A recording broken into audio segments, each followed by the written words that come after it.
Maasikanielaisen mehiläisen tai jotain. No niin, tulkaa, seuraava opetus. Seuraava opetus. Mutta on myöhä ja suoja on jo valmis. Joo, eikös nyt sytytetä nuotiolle paistetta marjoja tikussa? Niin, tekevät kesykaupungilaiset. Villit tietävät, että tuli houkuttaa ötököitä ja muita eläimiä. Ja ne voivat jäädä hurjiksi. Mutta mitäs sitten kun tulee pimeää ja vähän pelottavaa? Käytetään nälliä. Silmiin ja korviin ei voi aina luottaa. Isolta kuulostavaa. Voi olla pienissä, pieneltä kuulostavaa. Voi olla hyvässä. Kimppuunne!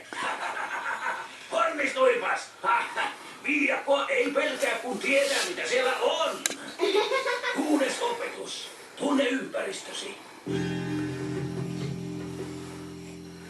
Kuule, tämä savaanitäyteen opettelu on vaikeampaa kuin... Tilda, Mä heti ymmärrän, ihan oikeasti. miten Tilda komentaa mammaa? Täällä on jäänyt. Miten Tilda komentaa mummia?